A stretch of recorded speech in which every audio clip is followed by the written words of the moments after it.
5, verso 13, mostrando para você o seguinte: vocês são o sal da terra, e vocês são o sal da terra.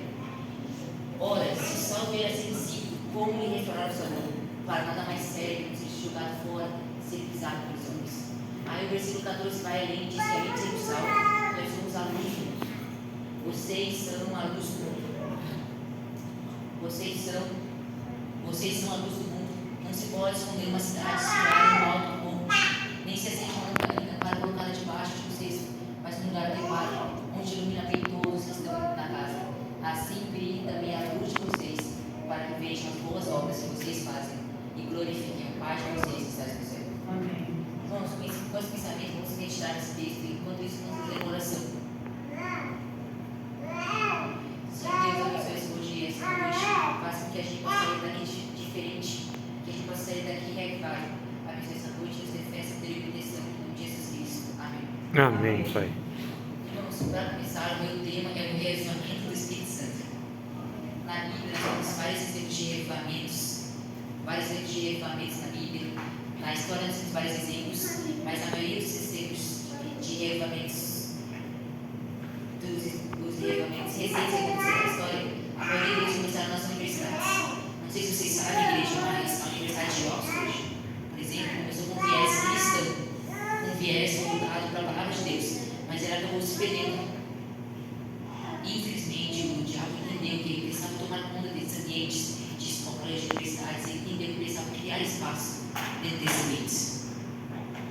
Mas isso não é importante. O importante a gente saber nessa noite é que Deus ainda tem desejo de levantar filhos teus para que possa acontecer o reavivamento. Amém, Pai. Irmãos, para nós termos um pouco de noção sobre isso, eu separei uma história real que eu acho que algumas pessoas querem conhecer, que aconteceu em 1904. O reavivamento no País de Gales. O País de Gales, irmãos, eles estavam num período de promiscuidade, onde eles iam muito em festas, eles iam muito em jogos de azar, eles apostavam muito, iam muito em estádios, e com isso eles acabavam se perdendo de Deus. Aí a história diz que um menino de 13 anos chamado Evan Roberts um dia foi para a igreja com uma forte fome de Deus, uma sede de Deus. Aí chegando lá, ele encontrou o pastor dele ajoelhado no chão orando: Senhor, dobra a minha vida para que eu possa fazer mais por esse país. Dobra a minha vida para que as pessoas possam ser abençoadas ao conhecerem seu nome. Com isso, a história diz que o garoto ficou impressionado com essas palavras, e assim que ele voltou, chegou em casa, ele se ajoelhou e começou: dobra a minha vida. Aí Deus falou com ele e falou: filho, por que você não chama seus amigos para estudarem a Bíblia junto com você? Aí ele chamou seus coleguinhas, outras pessoas de 12, 13 anos igual a ele, e eles começaram a ler a Bíblia e orar. E isso no domingo, das 7 às 10 horas. Aí na segunda eles fizeram de novo, na terça eles fizeram de novo, e agora tinha mais pessoas, e na quarta eles falaram que eles foram para a igreja. Irmãos, a igreja está lotada de pessoas dispostas a estudar a Bíblia, a estudar a Deus. Irmãos, o País de Gales teve um reavivamento tão grande, que essa história é que as pessoas iam no bar beber e não conseguiam colocar o copo na boca. A criminalidade diminuiu tanto, que os policiais não tinham serviço para fazer e começaram a sair quarteto para entrar nas igrejas. Amém. História real. Irmãos, os estádios se esvaziaram, porque as igrejas cresceram. Quem fez isso? Foi o menino? Não, foi Deus. Mas começou por ele. Começou por alguém disposto, junto com o seu pastor, junto com a sua igreja, pedir a Deus e dizer: Senhor, eu não aguento mais viver esse evangelismo fajuto. Eu quero mais de Ti. Então, por que no início desse sermão eu li Mateus 5 e diz o seguinte: vocês são o sal da terra. Vou fazer uma pergunta para vocês: qual era a principal função do sal na época de Jesus? Qual era a principal função do sal na época de Jesus? Não era salgar, era conservar. Era fazer com que não estragasse. Então, esse texto mostra que o meu papel aqui na terra é fazer com que as pessoas estraguem. E se a igreja às vezes está estragando, é porque eu não estou cumprindo meu papel. Se o pai chegando às vezes está estragando, é porque nós não estamos cumprindo nosso papel. E a Bíblia fala que se nós não estamos cumprindo nosso papel, nós não temos valor. E se nós temos valor. Irmãos, vou dizer para vocês, se vocês estiverem dispostos a pedir, Deus está disposto a te responder. Amém. Pensando nisso, então, eu separei alguns relatos de reavivamentos que aconteceram na Bíblia e como a gente pode levar esses exemplos para o nosso dia a dia. Quando você ler essa jornada comigo, então, abra sua Bíblia agora em Gênesis capítulo 35.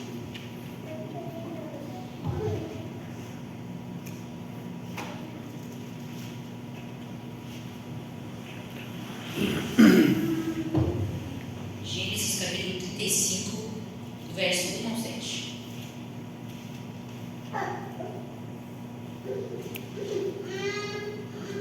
Diz o seguinte: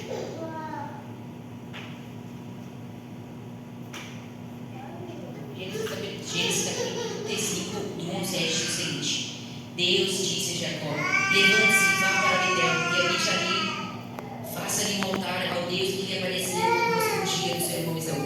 Então Jacó disse a sua família e a todos que estavam com ele: joguem fora os deuses estranhos que há no meio de vocês, purifiquem-se, troquem de roupa, vamos nos preparar e ir para Betel.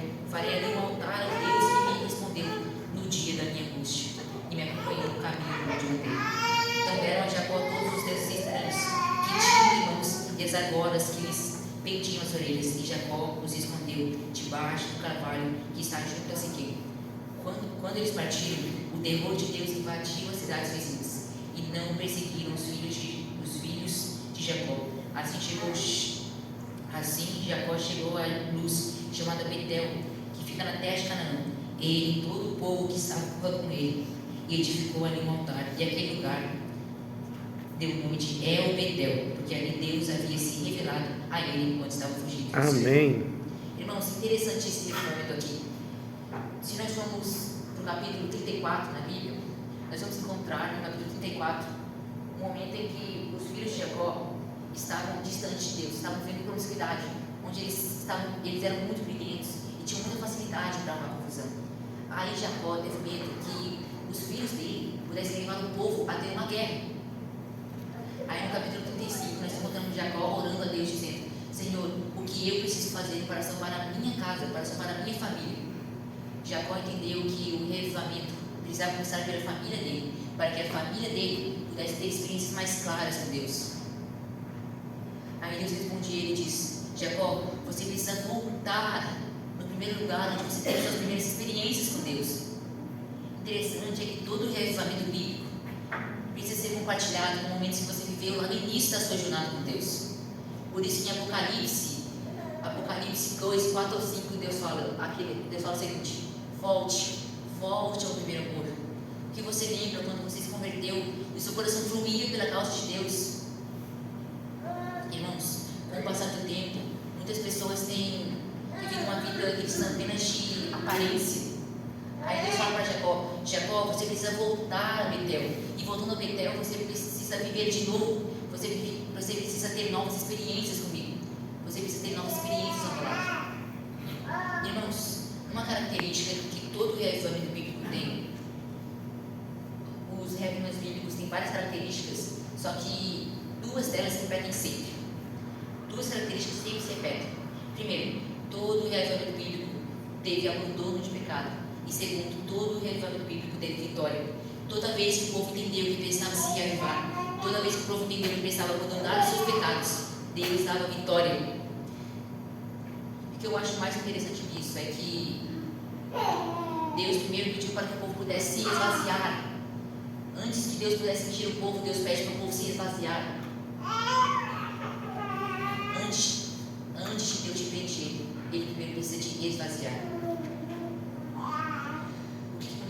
O que é um ídolo? O que pode ser um ídolo na sua vida?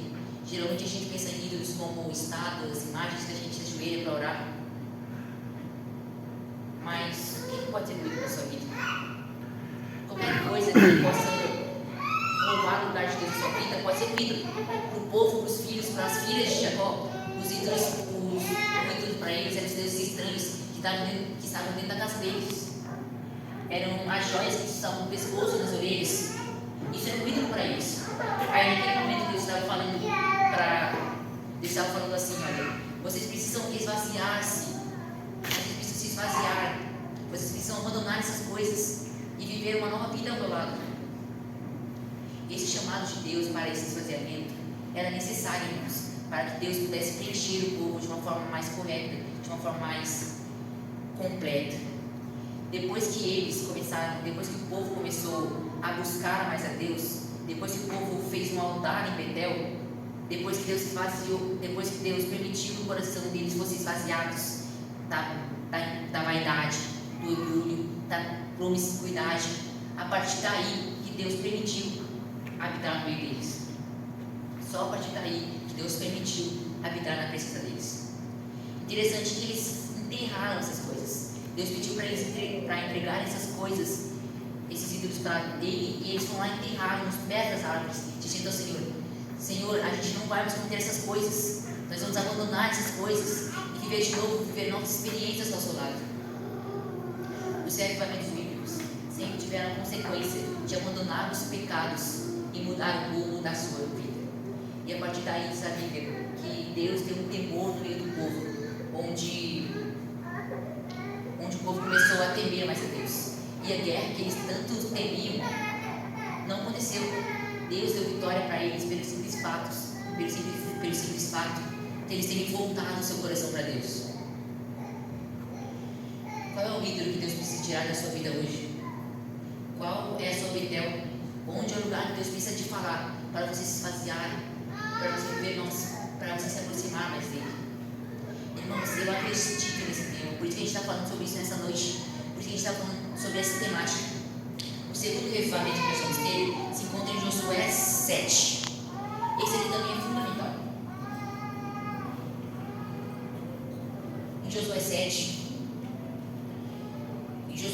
vamos ler o verso 2, que diz o seguinte: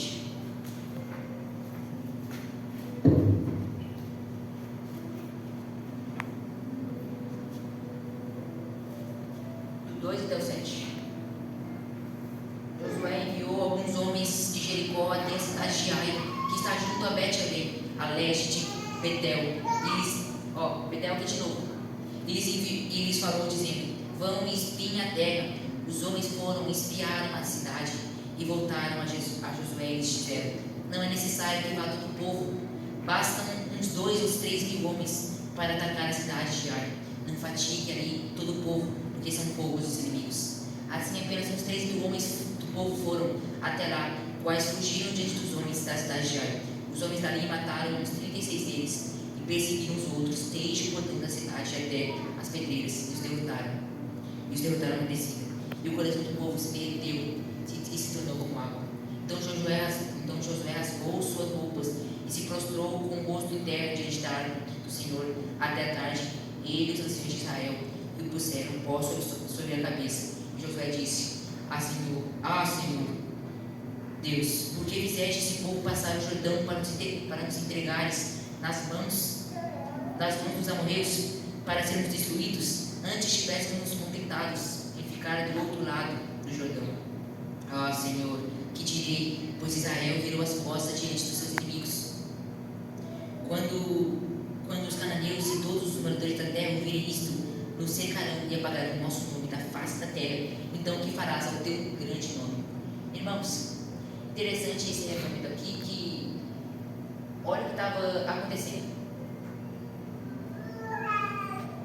No capítulo 6, o povo de Israel teve uma grande vitória sobre sobre Jericó. Vocês se lembram? Como é que eles venceram Jericó? Dando voltas e voltas e tocando trombetas. A vitória veio por causa disso. Aí no capítulo 37, aí no capítulo 7, o povo pensa: como nós já vencemos Jericó, uma cidade muito maior, agora vai dar fácil. Eles são orgulho demais. Já viu aquele ditado: entrar no salto alto? Os 3 mil homens que foram expulsos de lá. Aqui tem uma lição muito importante. A vitória de ontem não vale para hoje. O fato de eu ter vencido ontem não significa necessariamente que a minha vitória de hoje já está garantida. Amigos, nossa jornada com Deus é diária. Nossa salvação é para hoje. Hoje é dia de salvação. O problema é que muita gente busca a palavra de Deus apenas no final de semana e acha que está salvo para a semana inteira. A nossa jornada com Deus é diária. Amém, Pai. Deus fala com Josué e diz: olha, Josué, vocês precisam mudar. E no verso 10 tem uma coisa muito interessante, que é o seguinte: Então o Senhor disse a Josué: levante-se, porque você está assim prostrado sobre o seu rosto. Israel pecou, quebraram a minha aliança, aquilo que eu lhes havia ordenado, pois tomaram das coisas condenadas, furtaram, mentiram, e até debaixo da sua bagagem puseram. Aqui nós encontramos o pecado de Acã. Vocês se lembram de Acã? Ele pegou os objetos condenados e escondeu debaixo da sua barraca. Aí, versículo 12: Pois por isso os filhos de Israel não puderam resistir aos seus inimigos, viraram as costas diante dele, porque Israel está condenado à destruição. Não continuarei com vocês, se não eliminarem no meio de vocês a coisa roubada. Irmãos, isso aqui é muito forte. Olha o que Deus está falando. Deus não vai continuar com eles se eles não eliminarem no meio deles a coisa roubada. Eu não vou continuar com vocês se não eliminarem debaixo da sua barraca a coisa roubada. Não vou continuar com vocês se não pararem de mentir, se não pararem de furtar. Eu não continuarei com vocês. Amigos, a pior coisa que a gente pode passar na nossa vida é os dias de Deus. O problema não era o inimigo, o problema era a ausência de Deus naquele momento. O problema era a ausência de Deus naquele momento. Vamos ver agora Isaías 59, 1. Em Isaías 59, 1, versículo, capítulo 58, nós vamos encontrar um momento em que o povo de Deus está clamando a Deus, dizendo: Senhor, porque o Senhor continua distante de nós? Nós estamos jejuando, nós estamos orando. Aqui, irmãos, nós estamos falando de povo de Deus, o povo que fazia os rituais de Deus, que orava, jejuava. Daí o povo está perguntando a Deus: por que o Senhor continua distante de nós? Aí Deus responde a eles, dizendo: eis que a mão do Senhor não está encolhida, para que não possa salvar, e o seu ouvido não está surdo, para não poder ouvir. Mas a iniquidade de vocês faz separação entre vocês e o seu Deus, e os pecados que vocês cometem o levam a esconder o seu rosto de vocês, para não ouvir os seus pedidos, porque as mãos de vocês são manchadas de sangue, e os seus dedos de iniquidade. Os lábios de vocês falam mentiras, e sua língua profere maldade. Enquanto o pecado, e nós vamos falar uma frase aqui para vocês entenderem, para vocês conseguirem memorizar esse texto. Enquanto o pecado de vocês não for amargo, Jesus não será doce na sua vida. Ezequiel, versículo 33, no verso 30, nós vemos o seguinte: quanto a você, filho do homem, os filhos do seu povo falam de você junto às paredes e nas portas das casas, dizendo uns aos outros, cada um a seu irmão: venha, vamos ouvir a palavra que procede do Senhor. Ezequiel foi um profeta enviado por Deus, e as pessoas gostavam de ouvir suas palavras, gostavam de ouvir ele falar. Aí um dia, com Ezequiel, ele está com o seu orgulho aflorado. Quando ele está com o seu orgulho aflorado, ele fala para Deus: ó Senhor, eu estou cumprindo a minha missão, eu estou fazendo a minha parte. Aí Deus fala: será?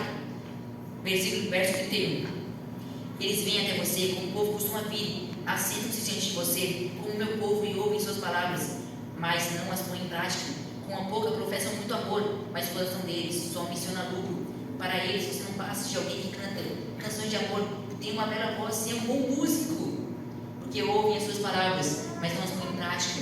Mas quando isso vier, certamente virá, então saberão que o profeta esteve no meio deles. O coração do povo estava distante, o coração deles estava em outro lugar. Aí quando chega no capítulo 37, depois do vale de ossos secos, depois que Ezequiel teve a visão, ele fala: eu preciso enviar o meu Espírito sobre vocês, porque somente quando eu enviar o meu Espírito sobre vocês terão vida.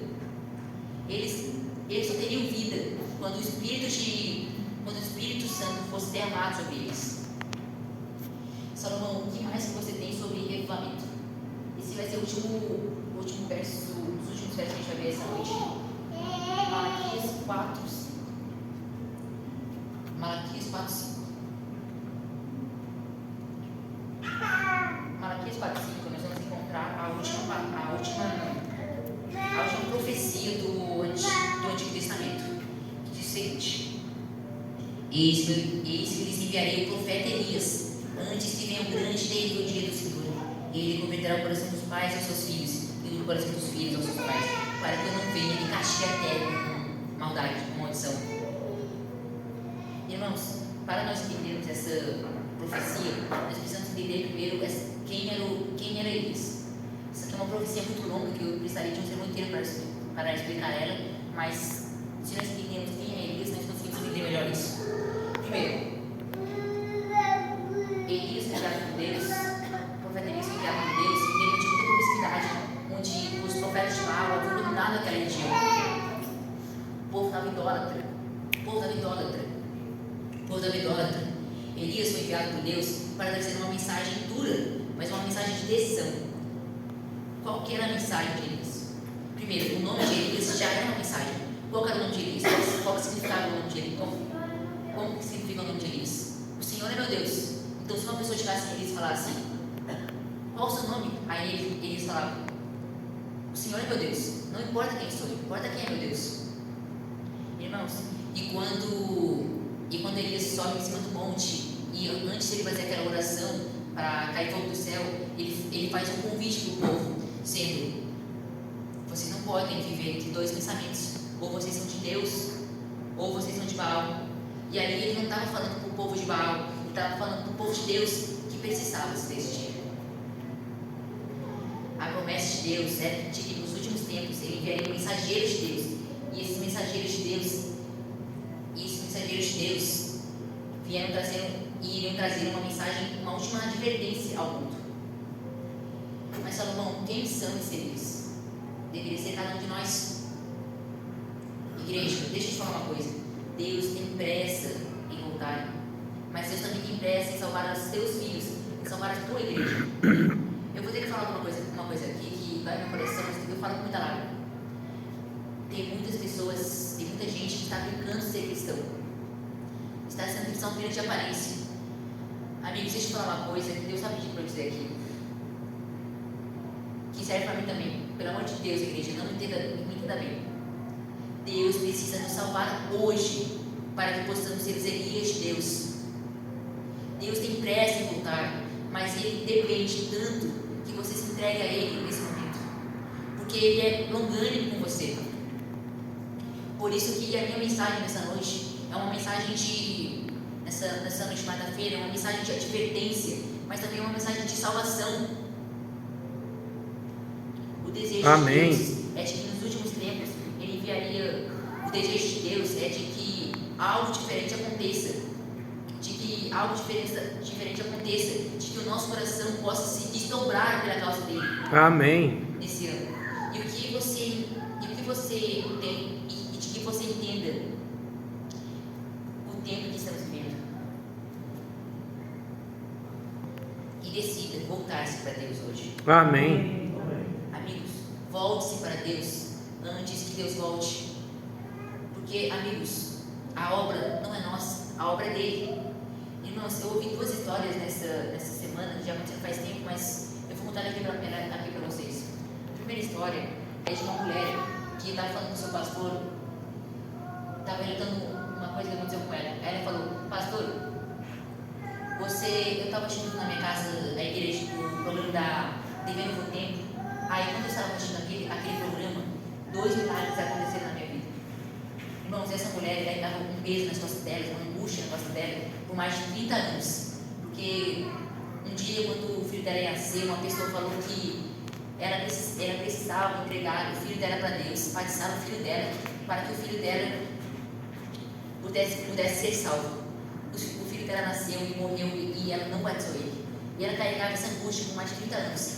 Aí no sermão que o pastor falou lá no Novo Tempo, ele falou que o sermão só é quando a pessoa entende. Com isso ela tirou um peso de mais de 30 anos das costas dela. Irmãos, esse foi o primeiro milagre.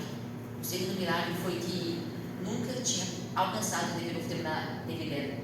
Nunca tinha chegado o dever oferido na TV dela. Mas naquele dia estava passando o dever oferido na TV dela. Amém. A segunda história é de um homem que assistia sempre e achava maravilhoso aquelas coisas na TV Novo Tempo. E ele só não ia da igreja porque ele tinha vergonha. Aí as pessoas passavam na frente dele, ele esperava elas passarem, esperava elas pedirem para ele ir na igreja, mas ninguém nunca pedia para ele. Um dia teve um dia que ele viu um cara tentando estacionar na garagem, aí ele foi lá ajudar. O cara ruim de volante foi lá, aqui.